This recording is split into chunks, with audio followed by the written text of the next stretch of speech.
ओम नमो भगवते वासुदेवाय।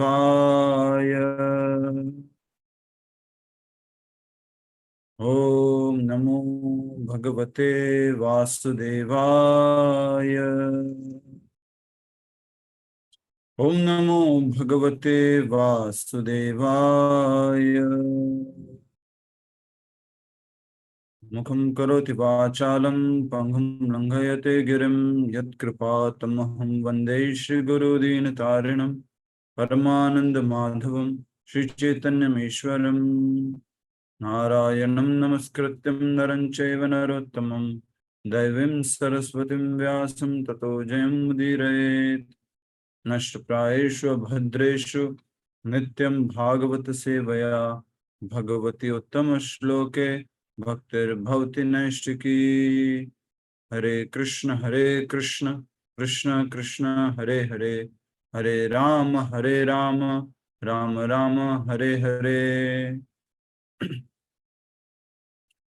सभी भक्तों का पुनः एक बार फिर से स्वागत है आज के श्रीमद् भागवतम कथारूप कार्यक्रम में। हरे कृष्णा। और हमने नया अध्याय शुरू किया था कल, 26वां अध्याय।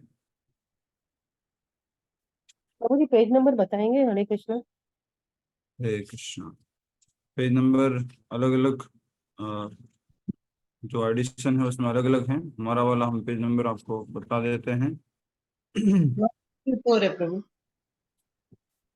जी, हमारा कितना वाला। है? मेरा 161 है। जी प्रभु जी आपका कितना है? क्योंकि मेरा बुक वैसे ही है। जी माता जी, सबके बुक 20वां अध्याय है। हमने जड़ भरत और महाराज रघुगण की चर्चा जो है उसको समझी। उसके बाद में हमने 5वें स्कंद के इस 17वें अध्याय से शुरू किया है। 17वां 16वां 16वां 16वां प्रभु जी। जी, 5वें स्कंद का 16वां अध्याय है। और इस 16वें अध्याय में भी हमने ये खास करके सुमेरु पर्वत के बारे में समझा। और सुमेरु पर्वत कहाँ पर स्थित है? जम्मू द्वीप में स्थित है। और जम्मू द्वीप के बीच में जो भाग है उसको क्या कहते हैं? इलाव्रत वर्ष।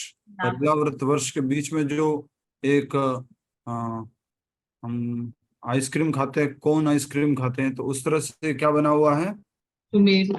सुमेरु। और अ, सुमेरु के चारों तरफ अलग अलग प्रकार के पर्वत हैं जिनके बारे में हमने समझा था। कल हमने और चर्चा की थी कि जो गंगा मैया है वो कारण सागर कौन सा होता है? हरे कृष्णा। विष्णु जी उसमें लेटे रहते हैं। कारण सागर, कारणो दक्ष विष्णु जिसमें जहाँ कारणों दक्ष विष्णु विराजमान हैं, लेटे हुए हैं, और वो ब्रह्मांडों के बाहर है। सारे ब्रह्मांड जो हैं उसमें तैर रहे हैं। ठीक है, तो वहां से जब भगवान वामन रूप में आए थे तो उनके अंगूठे के छेद के कारण ब्रह्मांड की दीवार में सारा का सारा जल नीचे आता गया। और जल नीचे जब आ रहा था तो भगवान के चरणों को धो रहा था। और भगवान के चरण कैसे थे? लाल थे प्रभु लाल जी। रंग के थे। तो जल जब वो धोता हुआ आया तो जल कैसा हुआ? गुलाबी रंग गुलाबी। का जल होता गया। और इस तरह से हमने देखा कि वो जल है वो नीचे आता है। फिर इनकी चार धाराएं हुई थी, सीता, अलकनंदा, चक्षु और भद्रा। और ये अलग अलग दिशाओं में बहती हैं। आज हम उसके आगे समझने का प्रयास करेंगे। और फिर हमने एक और बात समझी थी। आ, टोटल जो है 9 वर्ष हैं इस जम्मू द्वीप में। और उसमें से जो भारतवर्ष हैं वो कर्म क्षेत्र है, कर्म भूमि है।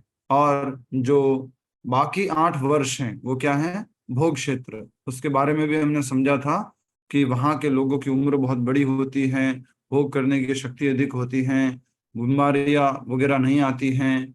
और भी याद करो क्या था? बाल सफेद नहीं होते हैं, झुर्रियां नहीं पड़ती हैं।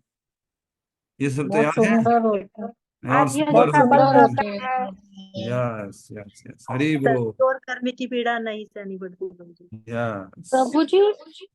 प्रभु जी क्या ये जम्बू द्वीप क्या है? फिर वो गैलेक्सी हुई प्रभु जी यूनिवर्स के अंदर?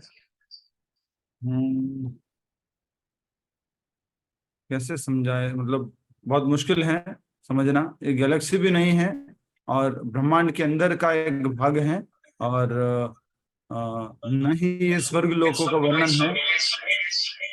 स्वर्ग लोक अलग है, और ये जो हमने पढ़े हैं 8 भोग क्षेत्र, ये भी एक अलग स्थान है, पर ये स्वर्ग लोकों जैसे ही है। तो मुझे भी एग्जैक्टली मालूम नहीं है कि ये कहाँ पर स्थित है, या ये गैलेक्सी है, या क्या है, बट ये जम्मू द्वीप का वर्णन इस प्रकार से दिया गया है, तो हम उसको समझने का प्रयास कर रहे हैं। ठीक है, जी प्रभु जी। आगे बढ़ते हैं। अपने भक्तों पर कृपा बरसाने के लिए भगवान अपना विस्तार करके जम्मू द्वीप के 9 वर्षों में निवास करते हैं। इस प्रकार इन वर्षों की प्रजा तथा और प्रजा प्रशासक दोनों भगवान की अर्चा मूर्तियों की सेवा में संलग्न रहते हैं। तो भगवान के बारे में कहा जा रहा है कि भगवान क्या करते, भक्तों पर कृपा बरसाते हैं। हमने एक बहुत सुंदर बात कही थी, आपको याद होगा, तो भगवान विग्रह रूप क्यों लेते हैं? भगवान विग्रह रूप क्यों लेते हैं? जिससे वो भक्तों की सेवा स्वीकार कर सकें। यस, बहुत इंपॉर्टेंट। भगवान का ये अर्चा अवतार है। अर्चा अवतार में क्या करते हैं भगवान? भक्तों की सेवा को स्वीकार करते हैं। अच्छा, अगर भक्त सेवा नहीं करेंगे तो भगवान भूखे रह जाएंगे क्या? घर पर लड्डू गोपाल जी, राधा कृष्ण जी उनकी सेवा नहीं की तो भगवान भूखे रह जाएंगे? बिल्कुल नहीं नहीं हाँ, प्रभु जी। तो भगवान कभी भूखे नहीं रहते हैं। भगवान को किसी भी चीज की आवश्यकता नहीं है। भगवान क्या है? याद करो, आप्त कामा कामा। आपका रामा। और आनंद भी कहाँ लेते हैं? स्वयं में रहते हैं, इसलिए उनको बोला जाता है आत्म रामा। तो हम लोगों पर कृपा करने के लिए भगवान अवतार लेते हैं, और खास करके कौन सा अवतार? अर्च विग्रह अवतार।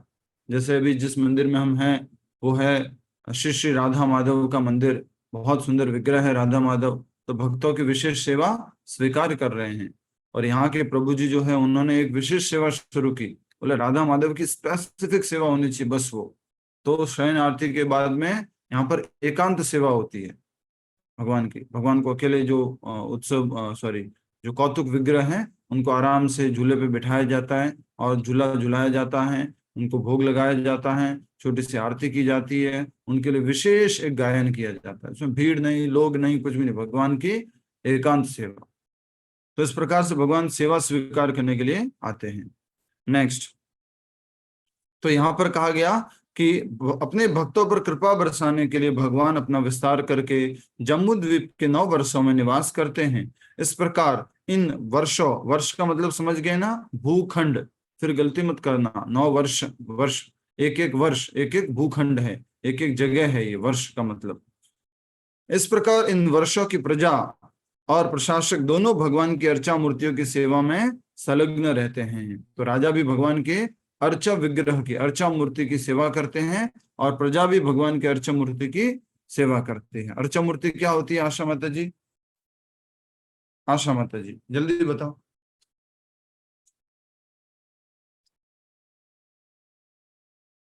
बोलो आशा माता जी।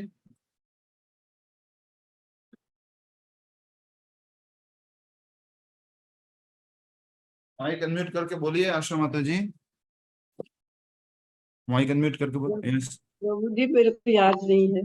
याद थोड़ा नहीं करना माता जी, ये कुछ अभी तो बोला मैंने, तुरंत तभी बोला था, और नाम भी लिखा हुआ है, कोई दूसरा मत बोलना अभी। क्या लिखा हुआ? मैंने क्या प्रश्न पूछा है? भगवान का जो अर्च रूप है, जो भक्तों की सेवा स्वीकार करते हैं, वही जो रूप होता है भगवान जी का, उसको वो कौन सा रूप है? यहाँ पे लिखा हुआ है, साफ साफ लिखा हुआ है। अर्चा मूर्तियां जो हाँ, तो होती मूर्ति है, क्या होती है?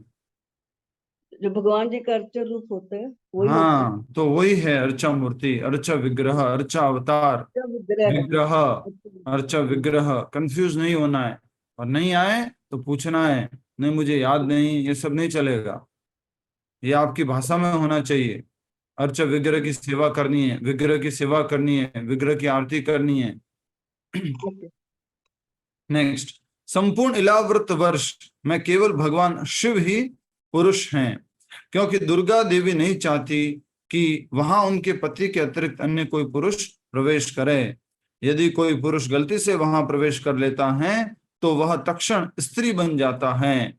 दुर्गा देवी की 1 अरब दासियों से घिरे शिवजी भगवान संकर्षण को सृष्टि का मूल कारण जानते हुए सतत उन पर ध्यान करते हैं। तो ये बहुत ही सुंदर बात कही गई है। ये जो इलाव्रत वर्ष है उसमें पुरुष, उसके कंट्रोलर, उसके स्वामी कौन है? मात्र शिव जी। और जो दुर्गा माता है वो नहीं चाहती कि वहां उनके पति के अलावा और कोई पुरुष प्रवेश करे। तो गलती से भी अगर कोई वहां प्रवेश कर जाएगा तो क्या बन जाएगा? स्त्री बन जाएगा। ठीक है। स्त्री बन इस प्रकार से वहां पर जो दुर्गा देवी है वो अपने 1 अरब दासियों के साथ में भगवान की सेवा में लगी हुई है। ये आप दर्शन कर सकते हैं। और जो ऊपर ध्यान करने वाले भगवान का दर्शन बताया है वो कौन है? बोलो। भगवान संकर्षण प्रभु जी। संकर्षण भगवान। संकर्षण लिखा हुआ है ना अभी, संकर्षण। संकर्षण कौन है? स्वयं बलराम जी। बलराम जी, संकर्षण, लक्ष्मण जी, ये सब संकर्षण हैं। ठीक है। तो इनके हाथ में क्या दिख रही है आपको? बांसुरी दिख रही है? क्या दिख रही है? गदा गदा दिख गदा। रही है। ठीक है। हाँ, तो शिव जी किसका ध्यान कर रहे हैं यहाँ पर? इलाव्रत वर्ष में संकर्षण भगवान का। ठीक है। भद्राश्व वर्ष में धर्मराज के पुत्र भद्राश्व रहते हैं। कितने वर्ष थे? यस, सुशील कुमार जी, कितने वर्ष हैं?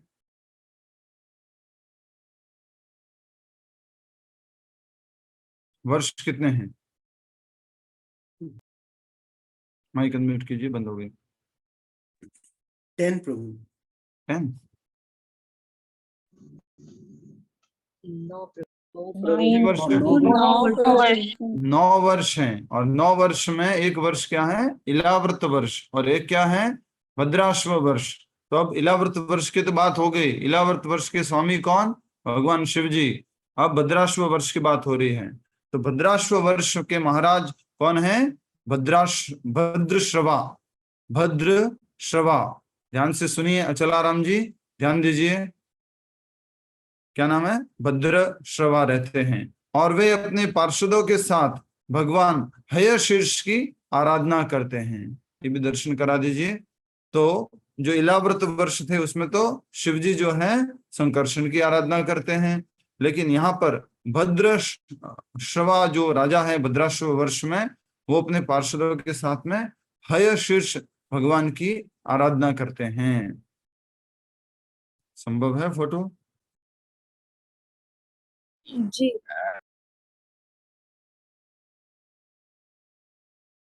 तो जैसे कि ऊपर लिखा हुआ था, सबसे पहली लाइन में क्या लिखा हुआ था?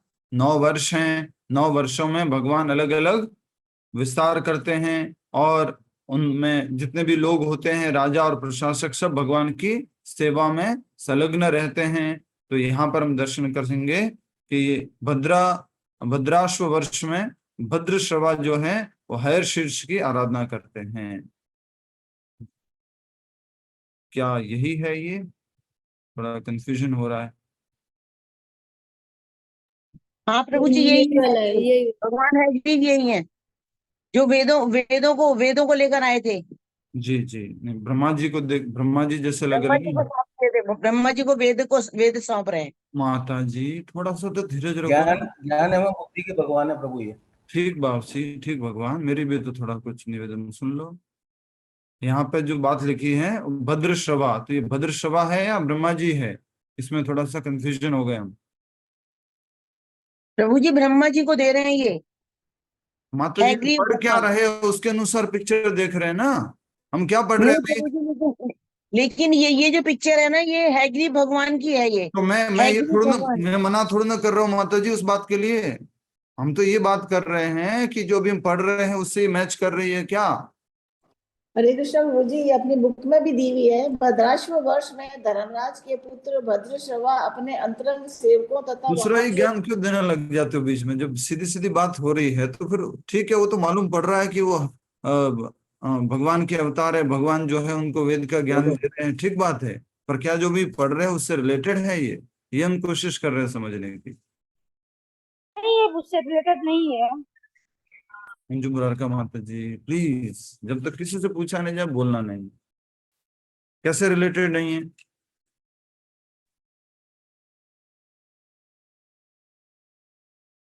ठीक है, तो क्या यही पिक्चर है भद्रश्व वर्ष में? तो ये जो चतुर्मुखी दिखाए गए यही भद्रश्रवा है, और हयशीर्ष यही हयग्रीव अवतार जो घोड़े के अवतार के रूप में आए थे, और उन्होंने जो है ग्रंथ दिया था ब्रह्मा जी को।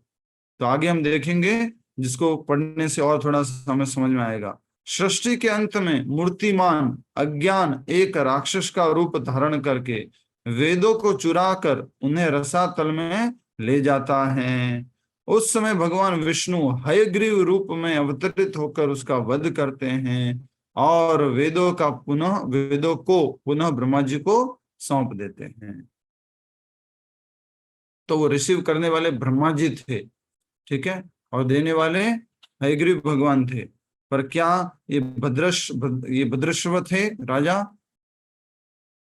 ये समझने की हमारी बात थी, क्योंकि क्या लिखा हुआ है कि राजा भद्रश्रवा अपने पार्षदों के साथ में हयशीर्ष की आराधना करते हैं। तो जैसे पहले हमने फोटो देखी थी कि भगवान शंकर जो है वो अनंत जो शेष हैं, अनंत शेष जी हैं, उनकी आराधना कर रहे हैं। अपने 1 अरब दासियों के साथ में संकर्षण भगवान की आराधना कर रहे हैं, अनंत शेष नहीं, संकर्षण भगवान। तो वो हम समझने की कोशिश कर रहे हैं। तीसरा, हरि वर्ष। कौन कौन सा वर्ष हो गया? इलावत वर्ष, भद्राश्व वर्ष, और अब आ गया है हरि वर्ष। हरि वर्ष में प्रहलाद महाराज अपने संगियों तथा अन्य निवासियों के साथ भगवान नरसिंह देव की पूजा करते हैं। उस दौरान वे भगवान से प्रार्थना करते हैं, वज्र जैसे नाखूनों तथा दांतों को धारण करने वाले हे भगवान, कृपया हमारे हृदय में भौतिक इच्छाओं रूपी असुर का विनाश कीजिए। कृपया हमारे हृदयों में प्रकट होकर अपनी कृपा से वहां व्याप्त अज्ञानता के गहन अंधकार को नष्ट कीजिए। इस भौतिक संसार में संघर्ष करते हुए आपकी कृपा ही निर्भय होने का एकमात्र मार्ग है। संपूर्ण ब्रह्मांड में रहने वाले प्रत्येक प्राणी का कल्याण हो और ईर्ष्यालु तथा द्वेषी लोग शांत हो जाए।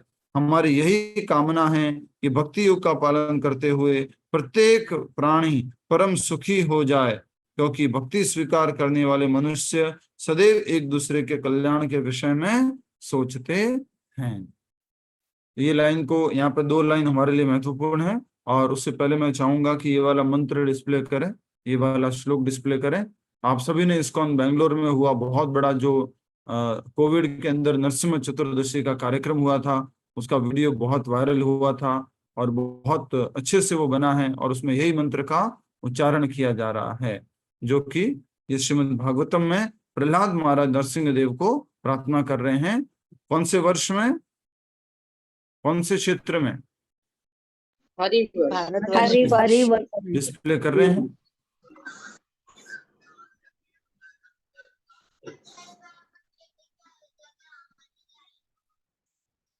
हरे कृष्ण। हरे कौन सा वाला करना है? ओम वज्रनखा वज्रद्रंष्टा कर्माशया ओम शोम। हरे कृष्ण। बाकी लोग माइक बंद कर सकते हैं अपना, भक्तों से निवेदन है अपना माइक बंद करें।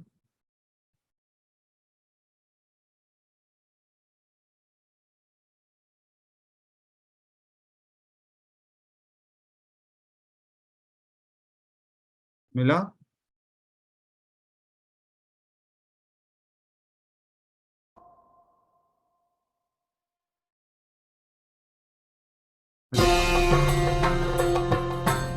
वीडियो नहीं खुलाना है।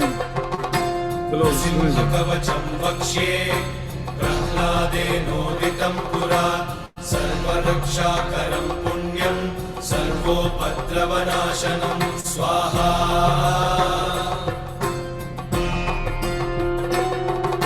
सर्वसम्पत्करं चैव स्वर्गमोक्षप्रदायकं ध्यात्वा नृसिंहं देवेशं हेमसिंहासनस्थितं स्वाहा।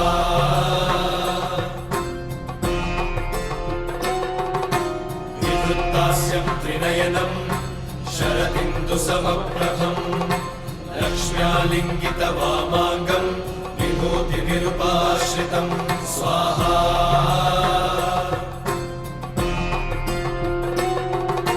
चतुर्भुजं कोमलाङ्गं स्वर्णकुण्डलशोभितं श्रिया सुशोभितो रस्कं रत्नकेयूरमुद्रितं स्वाहा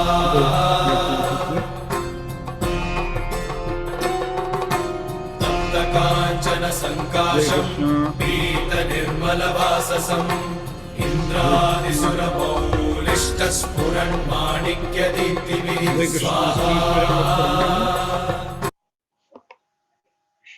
मैंने कहा था कर्माश्रया ओम रंध्र रंध्र जो वाला श्लोक है वो डिस्प्ले करना था, और वो वाला वीडियो डिस्प्ले हो जाता तो भी अच्छा होता, पर ये वाला वीडियो तो भी कौन सा प्रभु जी, कौन सा दूसरा वाला?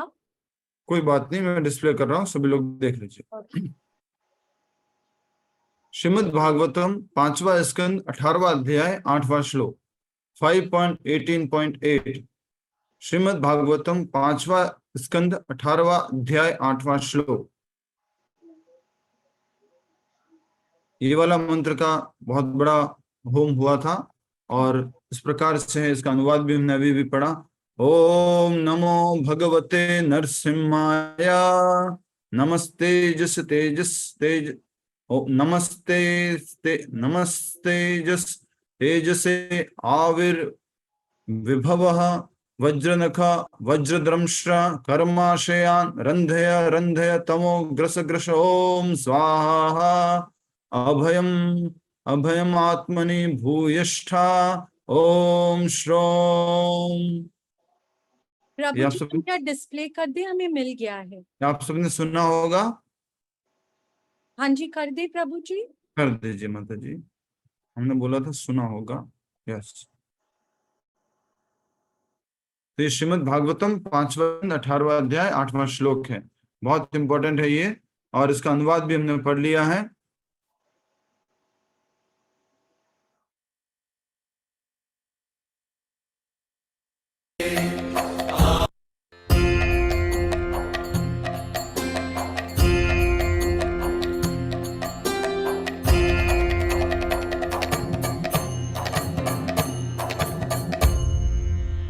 ॐ नमो भगवते नरसिंहाय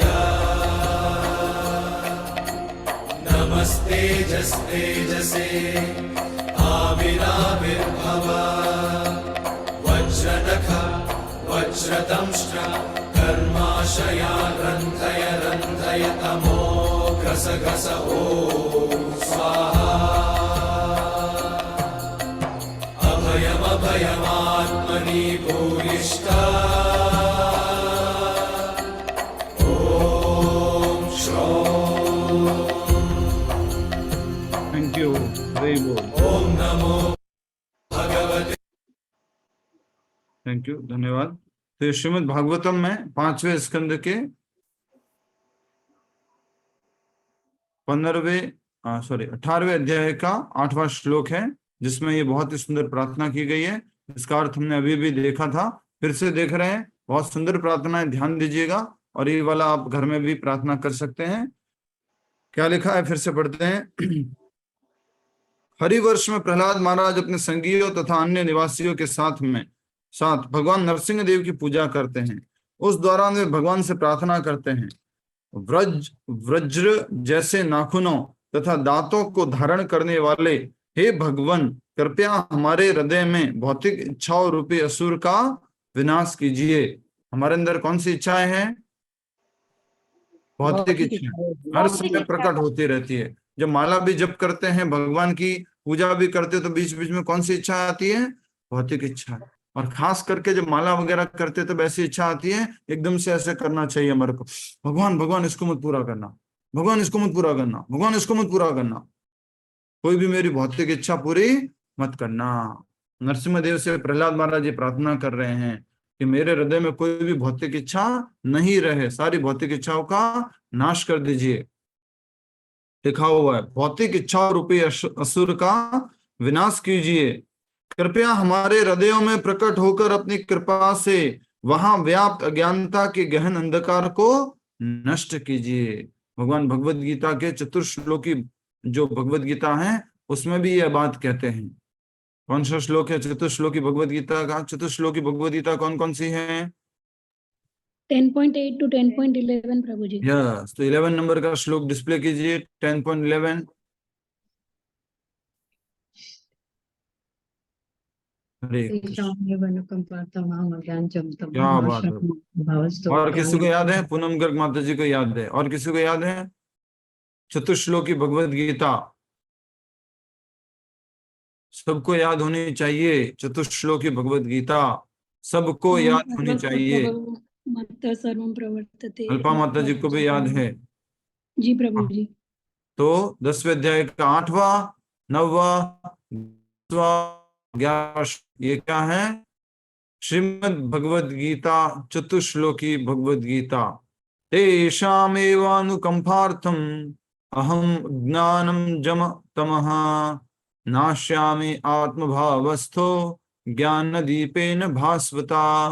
अनुवाद, तेषाम अहम, अनुवाद कीजिए, ट्रांसलेशन।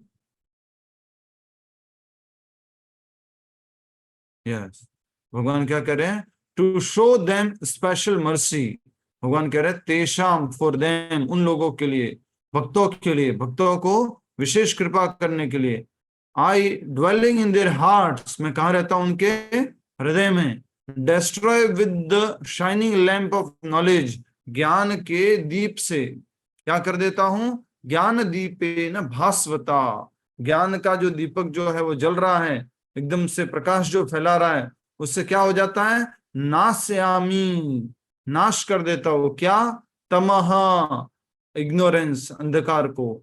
तो with destroy with the shining lamp of knowledge the darkness born of ignorance, जो अज्ञान के कारण अंधकार हमारे हृदय में आ गया है उसका नाश कर देते हैं भगवान। भगवद गीता के ये 10वें अध्याय के 11वें श्लोक में बोला है, जो कि चतुश्लोकी भगवद गीता है। चतुश्लोकी भगवद गीता कौन सी है? श्लोक संख्या 10वें अध्याय का 8, 9, 10 और 11। आप सबसे पुनः आग्रह है, निवेदन है कि कृपया करके सभी भक्त लोग इस श्लोक को याद करें। 8वां, 9वां, 10वां और 11वां।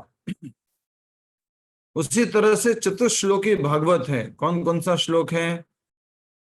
चतुश्लोकी भागवतम किसी को याद है आप में से?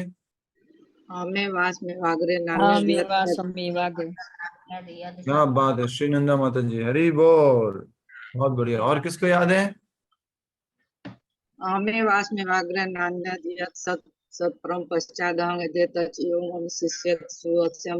गुप्ता माता जी, हरि बोल, क्या बात है, वेरी नाइस। तो श्लोक संख्या बताइए, कौन सा है श्लोक संख्या? बताइए, कौन सा स्कंद, कौन सा अध्याय और कौन सा श्लोक? 2.9.33 to 36। पर मैंने सिर्फ देख के बताया प्रभु। हाँ, कोई बात नहीं। दूसरा स्कंद, 9वां अध्याय, श्लोक संख्या 33 to 36। 33, 34, 35 और 36 सही है क्या? थोड़ा सा एग्जैक्ट है ये? 33, 34, 35, 36 श्लोक सही है? आई थिंक सही है। वो ठीक है ये। ठीक है, यही है। ओके। 33, 34, 35 और 36 कौन सा अध्याय? 9वां अध्याय। स्कंद कौन सा? दूसरा। 2.9.33, 34, 35 एंड 36। ये चतुश्लोकी भागवत है। चतुश्लोकी भगवत गीता कौन सी? 10वें अध्याय का 8वां, 9वां, 10वां और 11वां श्लोक। क्लियर है? ओके। हरे कृष्ण जी, चतुर्श्लोकी भागवतम एक बार श्लोक नंबर रिपीट कर देंगे प्लीज। स्कंद 2 अध्याय 9 श्लोक संख्या 33, 34, 35 और 36। स्कंद 2 अध्याय 9 श्लोक संख्या 33, 34, 35 और 36। ठीक है, ये चतुश्लोकी भागवत है। मुझे आज भी याद है, आज से लगभग 5-6 वर्ष पहले, 7 वर्ष पहले, जब हम वृंदावन में एक व्यक्ति से मिले थे, उसके पॉकेट में हमेशा ये चतुश्लोकी भागवतम का एक प्रिंट आउट था हमेशा, और वो उसको पढ़ते थे, याद करते थे। तो उस प्रकार हमें भी जो है ये श्रीमद् भागवत जो चतुश्लोकी भागवत है, जिसके बारे में कहा जाता है कि सर्वप्रथम भगवान ने स्वयं ब्रह्मा जी को यही भागवत सुनाई थी। 32 से 32 से शुरू होता है। अहम एवा समेवाग्र 32 32 से शुरू होता है। 32, 33, 34, 35। यस, मुझे कोई कंफ्यूजन था, मैं चेक करता हूँ फिर बताता हूँ। 32 अहम एवा समेवाग्रे नान्यत् सत्। यस प्रभु जी यस, 33 से है, 33, 34, 35, 36। 32 से अहम एवा समेवाग्र 32 है। ऐसा कैसे हो सकता है? किसी का 32 नंबर का श्लोक है। डेटाबेस में नहीं, श्लोक तो एक ही होना डेटाबेस में नंबर तो 33 आ रहा है प्रभु। डेटाबेस में 33 है हमारे। सॉरी, हरे कृष्ण। 33, 34, 35, 36। एक मिनट खोल के भी देख लेते हैं। अहम एवा समेवाग्र नान्यत् सत्। Yes yes yes. पंचादमे अत्ते माता जी, आपको कहाँ पर 32 दिखाई दे रहा है श्रीनंदा माता जी? भागवत में। भागवत में 32 से प्रभु जी शुरू? हाँ 32, 33 31 है। से वो ब्रह्मा जी से बात कर रहे हैं। 31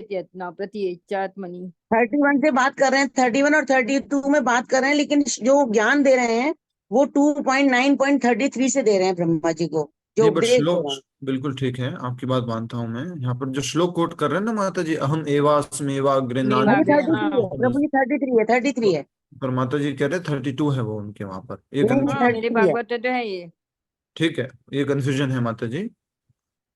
तो बस मुख्य बात यह है कि ये श्लोक यहाँ से शुरू होता है, अहम एवास्म एवाग्रे मेवाग्रे। नान्यद्यत् सद असत परम पश्चाद अहम यत् एतश्च यो अवशिष्येत सो तो अस्मि। ये सो में हम रुते थम यत् प्रतीयेत न यस, प्रतीयेतात्मनि हरि बोल, तद्विदात्मनो यामायाम यथा भासो यथा तमो हरि बोल, यथा हरि। यथा महान्ति भूतानि भूतेष्वचेष्वनु प्रविष्टानि प्रविष्टानि तथा तेषु तेषाव्यहम् एतावदेव जिज्ञास्य तत्त्वजिज्ञासुतात्मना अन्यवतिरेकाभ्यां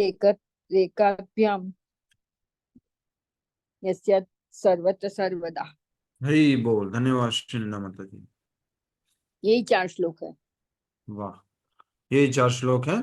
तो यहाँ पर जो हम भागवत में देख रहे थे उसमें ये 33, 34, 35, 36 है। मैं भी एक श्लोक संख्या में आगे पीछे हो गया। श्लोक ये है चारों। ठीक है, इस प्रकार हम आगे बढ़ते हैं। तो ये सारी प्रार्थनाएं जो हैं। हरे कृष्णा प्रभु। हाँ, हरे कृष्णा प्रभु। हरे कृष्णा। प्रभु ये भगवत चतुर्श्लोक की भगवत गीता अलग है क्या? भागवत नहीं है माता जी, अलग नहीं है माता जी। मैंने श्लोक संख्या बताया ना माता जी। एक दूसरी कहते हैं प्रभु जी। एक मिनट प्रेम माता प्रभु जी, जी एक दूसरी कहते हैं। एक मिनट माता जी। वज्रासुर ने जो की है न स्तुति, वो हम हम हरे तव पादैकं मूलम। यस, वृतासुर की स्तुति जो भगवान हाँ, की। उसको भी भागवत चतुश्लोकी बोलते हैं। ठीक है, तो प्रेम माता जी, भगवत गीता के अंदर जो 10वां अध्याय है उसमें 8वां, 9वां, 10वां और 11वें श्लोक को चतुर्श्लोकी भगवत गीता कहते हैं। ठीक है, उसी तरह से श्रीमद् भागवत पुराण जो ग्रंथ है प्रेम माता जी, उसमें दूसरे स्कंद के 9वें अध्याय से उसमें जो 33, 34, 35, 36 श्लोक है उसको श्रीमद् भागवत की चतुश्लोकी भागवत कहते हैं। ठीक है प्रभु, ठीक है प्रभु। हरे कृष्ण। हरे कृष्ण प्रभु। कंफ्यूज हो रहा था प्रभु, इसलिए पूछा था प्रभु। माता जी, जो हम जो पढ़ रहे हैं वो श्रीमद् भागवत कथा रूप है। हाँ प्रभु, ये इसमें तो तो है। ना श्लोक है ना अध्याय है। हम हाँ इसको ऊपर ऊपर से जल्दी से एक बार समझने के लिए पढ़ रहे हैं, नहीं तो हमें समझ में नहीं आता, इसके लिए हम ठीक है पढ़ रहे हैं। नहीं तो हम अभी तो पहले स्कंद में अटके होते, अभी हम हाँ 5वें स्कंद पर चल रहे हैं। तो जो भागवत ग्रंथ पूरा भागवत है जिसमें 12 स्कंद हैं और अध्याय हैं, श्लोक है, अनुवाद है, तात्पर्य है, उसके अंतर्गत की बात की जा रही है। दूसरा स्कंद, 9वां अध्याय, 33, 34, 35 और 36 श्लोक। ठीक है। ठीक। ठीक हरे है, कृष्ण प्रभु। हरे ये कृष्ण। बात क्यों आई थी? इसलिए आई थी क्योंकि यहाँ पर कहा था ज्ञान दीपेन भास्वता भगवद गीता में कि भगवान ज्ञान के दीपक के रूप में आएंगे और हमारे हृदय में प्रकट अज्ञान के अंधकार को मिटा देंगे। सेम बात भागवत में प्रहलाद महाराज कह रहे हैं। क्या कह रहे हैं? कि कृपया हमारे हृदयों में प्रकट होकर, ये पूरा का पूरा इसको आप अंडरलाइन कर लीजिए, हाईलाइट कर दीजिए, प्रहलाद महाराज की पूरी प्रार्थना, पूरी की पूरी प्रार्थना। प्रहलाद महाराज जो पूरी प्रार्थना कर रहे हैं, वज्र नखों वहां से शुरू होगा, वज्र जैसे नाखूनों से। आगे लिखा था उन्होंने, कृपया हमारे हृदयों में प्रकट होकर अपनी कृपा से वहां व्याप्त अज्ञानता के गहन अंधकार को नष्ट कीजिए। इस भौतिक संसार में संघर्ष करते हुए आपकी कृपा ही निर्भय होने का एकमात्र मार्ग है। हम सब लोगों को भय सताता है, तो हमें क्या बनना है? निर्भय। भय किस किस का सताता है? अलग अलग लोगों का भय सताता है, कभी लोगों का, कभी जीव जंतुओं का, कभी हमारे जो अथॉरिटीज होता है उनका, सब अलग अलग लोगों का भय सताता है। खास करके कौन सा भय सताता है? मृत्यु का भय। अभी हम एक परिवार में गए थे यहाँ पर अहमदाबाद में, वो माता जी बोल रहे थे, प्रभु जी मृत्यु के समय कैसा लगता है, क्या होता है, और मृत्यु के बाद क्या होता है, तो पूछ रहे थे। तो जैसा कि शास्त्रों में बताया गया है, 60,000 बिच्छुओं के एक साथ डंक मारने जितना दर्द होता है मृत्यु के समय। तो माता जी के, प्रभु जी कैसे बच सकते हैं इससे, क्या हो सकता है? तो हमने बताया कि अगर हम भक्त बनेंगे, भगवान की शरण में जाएंगे, तो हम निर्भय हो जाएंगे, हम अभय हो जाएंगे, इस सब हमें भय नहीं सताएगा। तो हम सब लोगों को भगवान श्री कृष्ण की शरण जाना है। इसलिए प्रभुपाद जी का नाम क्या पड़ा? अभय चरण। अभय चरण। प्रभुपाद जी जो है अभय चरण नाम है। एसी प्रभुपाद जी के नाम में आता है ना, एसी भक्ति वेदांत स्वामी प्रभुपाद अभय चरण, जिन्होंने अभय चरणों की शरण ले रखी है। ठीक है, तो ये बहुत सुंदर प्रार्थना है। इस पे एक क्लास अलग से हो सकती है, पूरी की पूरी क्लास, लेकिन हम आगे बढ़ेंगे। फिर कह रहे, संपूर्ण ब्रह्मांड में रहने वाले प्राणी का कल्याण हो और ईर्ष्यालु तथा द्वेषी लोग शांत हो जाए। हमारी यही कामना है कि भक्ति योग का पालन करते हुए प्रत्येक प्राणी परम सुखी हो जाए। एकमात्र भक्ति योग के पालन से ही व्यक्ति क्या हो सकता है?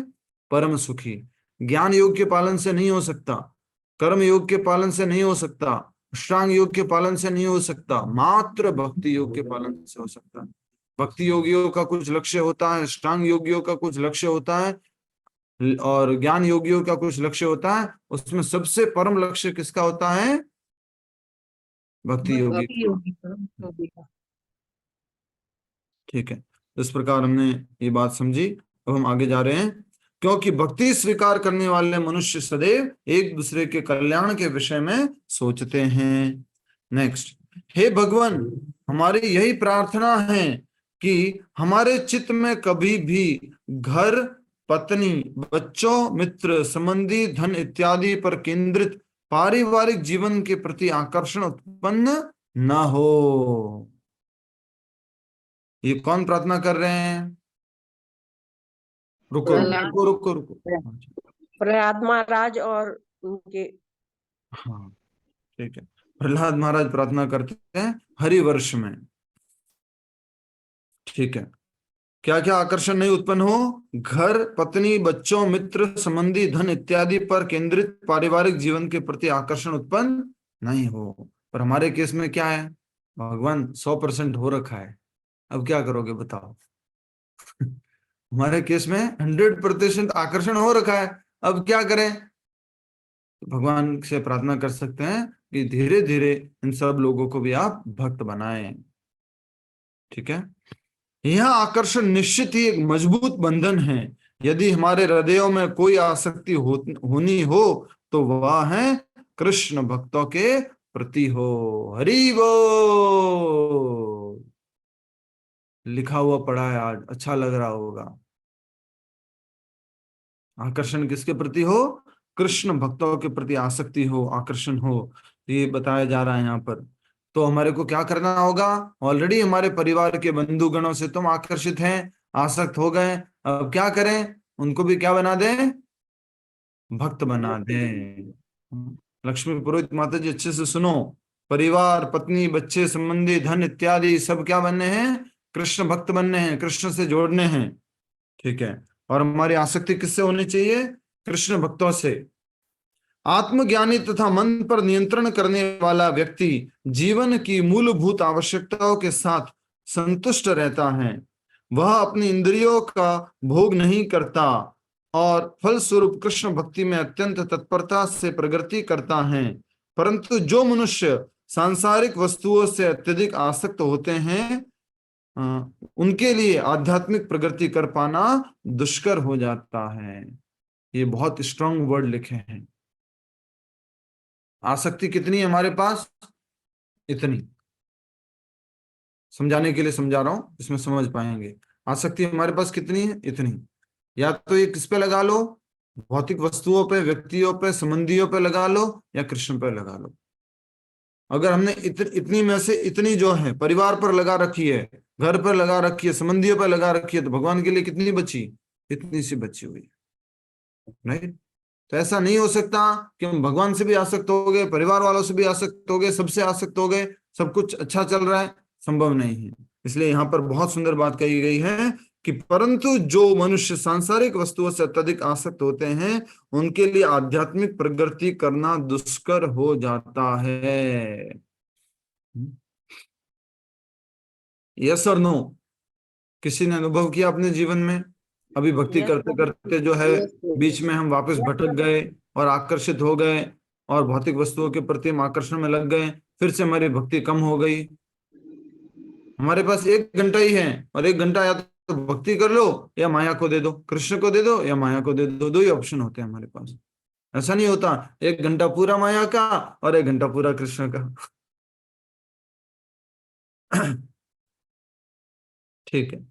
भगवान के विशुद्ध भक्तों के संग में मनुष्य को उनकी दिव्य लीलाओं को सुनने का अवसर प्राप्त होता है।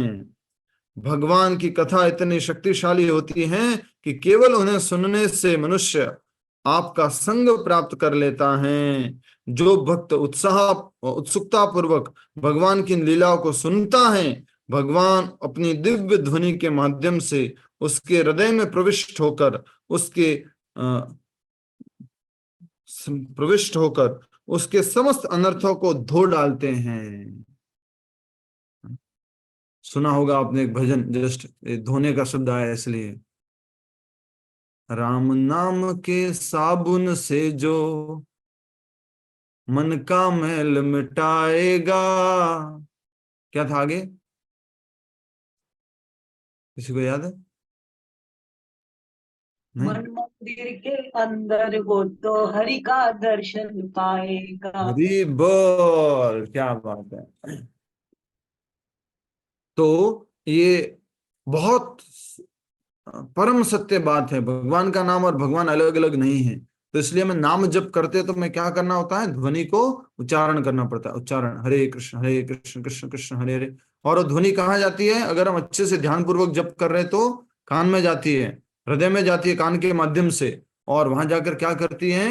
हमारे सारे मैल को, हमारे अभद्रता को सारे का नष्ट कर देती है। और अगर हम ध्यान से सुन नहीं रहे तो वो कहां से कहां तक जा रही है? यहां से निकली और यहां तक जा रही है, कान के पर्दे तक, और कान के पर्दे तक, बस अंदर नहीं जा पा रही है। तो हम अच्छे से जप करेंगे तो ये भगवान कहाँ जाएंगे? हृदय में। फिर से एक बार इस लाइन को पढ़िए आप लोग, इसको पूरा का पूरा सबको पढ़ना है दोबारा से। भगवान के विशुद्ध भक्तों के संग से मनुष्य को उनकी दिव्य लीलाओं को सुनने का अवसर प्राप्त होता है। यस और नो? प्रभुपाद जी की संगति की तो हमें किसकी लीला सुनने को मिला? भगवान की लीला सुनने का अवसर मिला। सत्य बात है, 100% सत्य। आगे बढ़ते हैं। भगवान की कथा इतनी शक्तिशाली होती है कि केवल उन्हें सुनने से मनुष्य आपका संग प्राप्त कर लेता है। इतनी ताकतवर है भगवान की कथा कि सुनने मात्र से हम भगवान की संगति प्राप्त कर लेते हैं। ये भी सत्य बात है, ये भी सत्य है, ये भी सत्य है। लेकिन ये किसके ऊपर निर्भर करता है? हमारी प्योरिटी के ऊपर, हमारी शुद्धता के ऊपर। हम जितने शुद्ध हैं उतना उस लीला में रमण करेंगे। नेक्स्ट, जो भक्त उत्सुकता पूर्वक भगवान की लीलाओं को सुनता है, आहा भागवतम जल्दी से सुननी है, चलो क्लास अटेंड करनी है, उत्सुकता पूर्वक।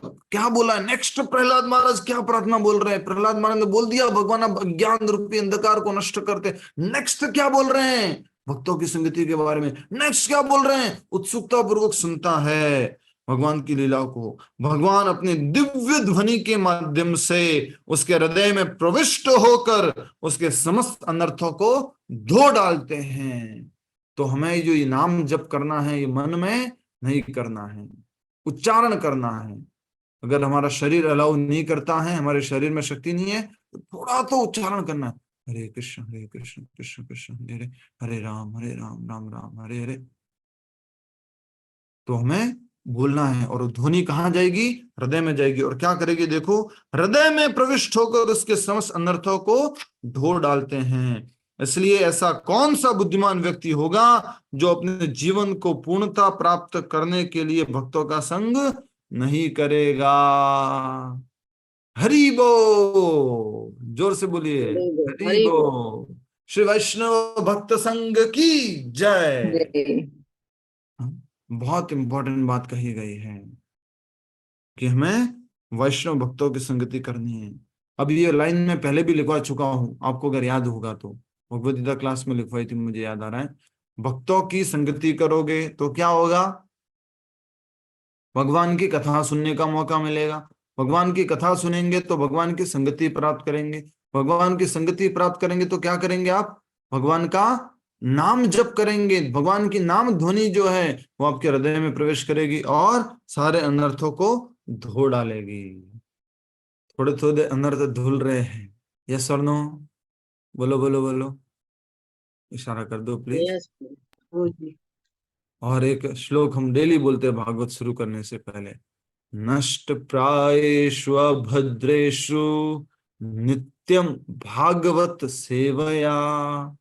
प्रतिदिन अगर भागवत श्रवण करते रहेंगे तो नष्ट हो जाएंगे। क्या?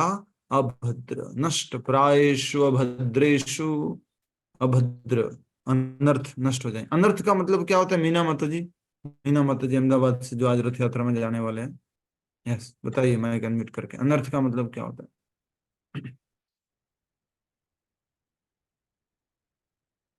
बहुत देर से ध्यानपूर्वक सुन रहे तो मैंने कहा पूछ लेता हूँ। यस माता जी। अनर्थ मतलब जो गलत होते हैं, जो काम। और थोड़ा सरल अनुवाद कीजिए, शब्दार्थ कीजिए। अशुद्ध, अशुद्धि जो होती है वो। बिल्कुल ठीक उत्तर दिया आपने। यस रेशमा माता जी। प्रभु जी, जिस चीज का कोई अर्थ नहीं है आपकी लाइफ में, मीनिंगलेस थिंग्स। जिस किसी वस्तु का आपके भक्ति रूपी जीवन में कोई उपयोग नहीं है, कुछ महत्व नहीं है। क्या भक्ति करने के लिए आईफोन होना जरूरी है, या मोबाइल होना जरूरी है, या हेड एंड शोल्डर से, या वो क्या होता है वो, क्या क्या होता है वो, ठीक है जो भी होता है, उससे बाल वॉश करेंगे तो ही भक्ति होगी, या ऐसे कपड़े करेंगे पहनेंगे तो ही भक्ति होगी, या प्रेस किए हुए कपड़े पहनेंगे तो ही भक्ति होगी। अनर्थ, अनवांटेड चीज है। व्हाट्सएप में इतने सारे लोग होंगे तो ही भक्ति होगी। बहुत सारे दोस्त बनाएंगे तो ही भक्ति होगी। अनर्थ, वैल्यू नहीं है, जिनका कोई अर्थ नहीं है, मूल्य नहीं है भक्ति में, और उनको अपने जीवन में पालन कर रखा है। धीरे धीरे वो क्या होता जाता है? साफ होता जाता है। जरूरत नहीं है क्लीन। हम सबके जीवन में ऐसा होगा। ये आपका जो आकर्षण है शॉपिंग के प्रति, मुझे ये कपड़े, मुझे वो कपड़े, ऐसा करना वैसा करना, पार्लर जाना, ये करना वो करना, धीरे धीरे धीरे धीरे ये सब चीजें आपको कैसे लगती रहेगी? अनर्थ की चीजें लगती रहेगी, और आप इसको अर्थ नहीं देंगे। आप इसको अर्थ नहीं देंगे। भौतिक दुनिया में लोग अर्थ किसको देते हैं? सुंदरता को, शारीरिक आकर्षण को, बालों को, कपड़ों को, खाने को, घूमने को, अलग अलग प्रकार की गाड़ियों को, इनको सबको अर्थ दिया जाता है। लेकिन भक्ति में इन सबको अर्थ नहीं दिया गया है। तो बहुत सुंदर बात कही गई है कि इसलिए ऐसा कौन सा बुद्धिमान व्यक्ति होगा, अंडरलाइन कर लो इसको, बहुत सुंदर बात लिखी हुई है। अपने दोस्तों को अंडरलाइन करके या तो पूरा ये पैराग्राफ व्हाट्सएप में डाल देना, पूरा का पूरा पैराग्राफ डाल देना। आज फोटो खींच के लिख के डालो तो और अच्छा है। बहुत सुंदर लाइन लिखी है पूरा का पूरा, भगवान के विशुद्ध भक्तों के संग। पर यहाँ पर एक शब्द उपयोग किया गया, विशुद्ध भक्त। ये मत कह देना हरिनाम प्रभु जी के संग से, पॉसिबल नहीं है, वो पॉसिबल नहीं है। क्या लिखा हुआ है? विशुद्ध भक्तों के संग से। और विशुद्ध भक्त कौन है? प्योर डिवोटीज, परम भक्त, परम शुद्ध भक्त। नेक्स्ट श्रील प्रभुपाद जी। तो विशुद्ध भक्तों के संग से, माता जी बंद कर दीजिए माइक, मालूम है आप कुछ बोलेंगे लेकिन वो उसका जरूरत नहीं है। भगवान के विशुद्ध भक्तों के संग से में मनुष्य को उनके दिव्य लीला को सुनने का अवसर प्राप्त होता है। भगवान की कथा इतनी शक्तिशाली होती है कि केवल उन्हें सुनने से मनुष्य आपका संग प्राप्त कर लेता है। जो भक्त उत्सुकता पूर्वक भगवान की लीलाओं को सुनता है, भगवान अपनी दिव्य ध्वनि के माध्यम से उसके हृदय में प्रविष्ट होकर उसके समस्त अनर्थों को धो डालते हैं। इसलिए ऐसा कौन सा बुद्धिमान व्यक्ति होगा जो अपने जीवन की पूर्णता प्राप्त करने के लिए भक्तों का संग नहीं करेगा? तो इसको अपोजिट कर दीजिए। जिसको जीवन की पूर्णता प्राप्त करनी है उसको क्या करना होगा? भक्तों की संगति करनी होगी। नहीं तो क्या हो जाएगा? अकेले में भक्ति करेंगे तो अगले जीवन में हिरण बन जाएंगे, अनर्थ हो जाएगा। हाँ, क्या हुआ था भरत महाराज के साथ में? अकेले भक्ति करने के लिए चलो हम अकेले करेंगे, हुआ क्या? हिरण के बच्चे से आकर्षित हो गए और अगले जन्म में हिरण बन गए। भक्तों की संगति में रहो, बहुत पावरफुल है। संघ शक्ति कल युगे। आरएसएस में ये गाते हैं, जो राष्ट्रीय स्वयंसेवक की शाखा लगती है उसमें ये गाते हैं, संघ शक्ति कल युगे। कलयुग में शक्ति किसमें है? संघ में है। और इसलिए आज एक धर्म बहुत पावरफुल होता जा रहा है, विधर्म, जो समझ गए होंगे, नाम नहीं लेंगे हम, वो धर्म बहुत पावरफुल होता है। नाम मत बोलना आप भी, वो धर्म बहुत शक्तिशाली होता जा रहा है। क्यों? क्योंकि वो धर्म के लोग आपस में कैसे हैं? संघा, बहुत आपस में उनके कठोर घनिष्ठ संबंध है, बहुत यूनिटी है उनके अंदर। अगर यूनिटी नहीं होगी तो कलयुग में शक्ति नहीं है। कलयुग में शक्ति किसमें? संघ के अंदर। इसलिए तो सरकार भी किससे बनती है? वोट बैंक से बनती है। मतलब संघ है, ज्यादा है, संगति है तो सरकार बनती है। ठीक है, आप सबने अगर अपना अधिकार व्यक्त नहीं किया वोट के माध्यम से तो कर लीजिएगा। मधु पंडित प्रभु जी ने भी निवेदन किया था। नेक्स्ट, जिस व्यक्ति के हृदय में भगवान की विशुद्ध भक्ति जागृत हो गई है उसके व्यवहार में समस्त सद्गुण पाए जाते हैं। दूसरी ओर भक्तिहीन व्यक्ति कितना भी बड़ा चढ़ा क्यों न हो, वास्तव में उसके अंदर कोई सद्गुण नहीं होता। ये दोनों काउंटरक्शन कर रही है, बातें काउंटर कर रही है, विरोधाभासी बातें हैं। क्या बात है? देखो इधर देखो, अचलाराम जी, माल खूब बिक रहा है अच्छे से, थोड़ा इधर भी ध्यान दो ना, दुकान बढ़िया चल रही है भागवत करते करते। अच्छा है, सुनते हैं वो, बढ़िया बात है। तो हम बात कर रहे थे कि विरोधाभास बात क्या है? विरोधाभास, एक तरफ मैटेरियली किसी के अंदर बहुत सारे सद्गुण हो, ईमानदार हो, सत्यवादी हो और सदाचारी हो, सारे के सारे अच्छे गुण हैं, लेकिन भगवान का भक्त नहीं है तो सारे गुण क्या है? व्यर्थ है। और अगर कोई भगवान का भक्त है तो ऑटोमेटिकली उसके अंदर धीरे धीरे धीरे धीरे सारे के सारे सद्गुण भी आ जाएंगे। जैसे कि एक सबसे बड़ा गुण है दया, हमारे अंदर प्रकट हो रहा है क्या? भक्ति करते करते सारे के सारे सद्गुण आने लगते हैं। वेरी इंपॉर्टेंट बात है ये।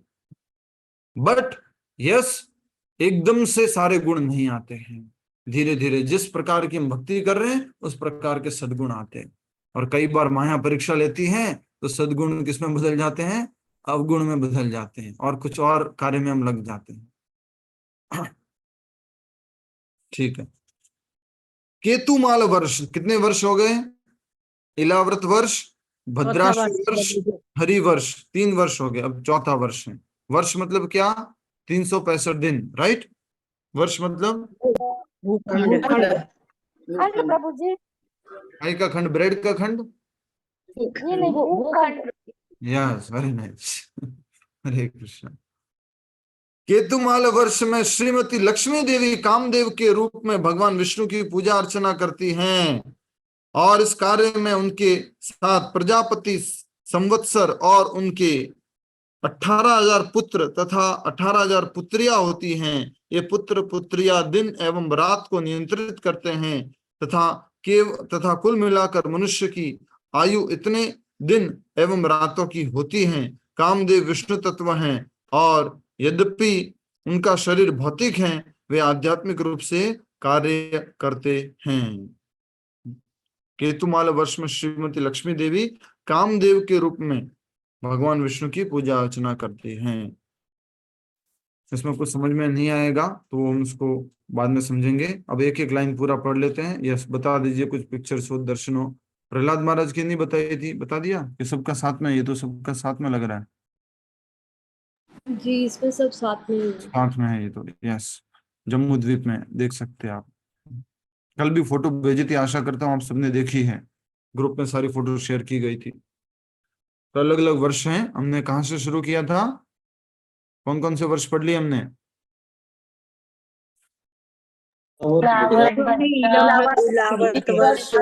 इलावर्त वर्ष पढ़ लिया, जो कि बीचों बीच में है। दूसरा कौन सा? भद्राश्व वर्ष। भद्राश्व वर्ष पढ़ लिया। भद्राश्व वर्ष कहाँ पर है? जो राइट साइड में दिख रहा है आपको, ठीक है। फिर कौन सा? हरिवर्ष पढ़ लिया। फिर हम कौन सा पढ़ रहे हैं? केतुमाल वर्ष। केतुमाल वर्ष। और अब हम कौन सा पढ़ेंगे? रम्यक वर्ष। रम्यक वर्ष। हाँ, तो केतुमाल वर्ष में कौन है? लक्ष्मी जी। लक्ष्मी देवी। हाँ, ठीक है। हरे कृष्ण। रम्यक वर्ष में वैवस्वत मनु और अनुयायियों के साथ में भगवान मत्स्य की पूजा करते हैं। रम्यक वर्ष दिख गया आपको? ऊपर की तरफ 5 नंबर डाला है, देखो, वो पूरा का पूरा रम्यक वर्ष है। नेक्स्ट, हिरण्यमय वर्ष में अरेमा वहां के अन्य निवासियों के साथ मिलकर भगवान कुर्म की पूजा करते हैं। वो 6 नंबर का अरेमा, वहां पे कुर्म, जो भगवान कुर्म अवतार हुए थे, कछुए के अवतार, उसमें उनकी पूजा करते हैं। उत्तर कुरु वर्ष में भूदेवी अन्य देव निवासियों के साथ मिलकर भगवान वराह की पूजा करती हैं। ऊपर के वर्ष में उत्तर कुरु।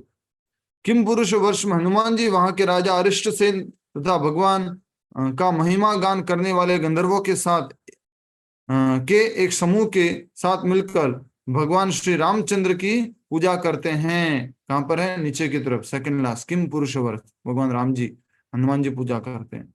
भारत वर्ष में श्री नारद मुनि अन्य निवासियों के साथ नर नारायण की पूजा करते हैं। भारत में लोगों का विभाजन उनके सतो, रजो और तमो गुणों के आधार पर हुआ है। इसलिए वहां कुछ लोग महापुरुषों के रूप में, कुछ सामान्य मनुष्यों के रूप में और कुछ अन्य निकृष्ट एवं निम्न रूप में जन्म लेते हैं। यहाँ पर एक बात याद कीजिए, इन 9 वर्षों में 8 वर्ष कैसे हैं? बोलो। भोग क्षेत्र हैं, पर फिर भी उसमें क्या लाइन लिखवाई थी? बताओ, याद करो। भोग क्षेत्र होते हुए क्या मुख्य बात थी? बोलो, क्या थी मुख्य बात? भगवान की सेवा करते रहते हैं। भोग क्षेत्र होते हुए भी मुख्य बात क्या थी? कि वो भगवान को कभी भूलते नहीं हैं, भगवान की कभी सेवा छोड़ते नहीं हैं। लेकिन हमारे भारतवर्ष में देखो क्या है, भारत में लोगों का विभाजन सतो, रजो और तमोगुण के आधार पर हुआ है। इसलिए वहां कुछ लोग महापुरुषों के रूप में, कुछ सामान्य मनुष्य के रूप में और कुछ अत्यंत निकृष्ट एवं निम्न पुरुष के रूप में जन्म लेते हैं। इसका कारण यह है कि भारतवर्ष में व्यक्ति ठीक अपने पूर्व कर्मों के अनुसार जन्म लेता है। भारतवर्ष में खास करके कौन से लोग जन्म लेते हैं? भारतवर्ष मतलब ये भूमि, पृथ्वी, जो पूर्व जन्म के कर्मों के अनुसार अनेकानेक जन्मों के पुण्य कर्मों के फलस्वरूप वहां उसे शुद्ध भक्तों का संग प्राप्त होता है। हरि बोल। अनेकानेक जन्मों के पुण्य कर्मों के फलस्वरूप प्रभुपाद जी जैसे शुद्ध भक्तों का संग प्राप्त होता है। बहुत इंपॉर्टेंट बात देखिए, अनेकानेक जन्मों के बाद, और उनके संग में वह भगवान की सेवा में संलग्न होकर मुक्ति पथ पर अग्रसर होने लगता है। ठीक है, भक्तों की संगति से ही भक्ति करेगा और मुक्ति पथ के मार्ग पर आगे बढ़ेगा। यहाँ से आगे हम कल पढ़ेंगे। अभी यहाँ पर आज जो अहमदाबाद मंदिर है वहां पाठोत्सव आज से शुरू हो गया है, 5 दिन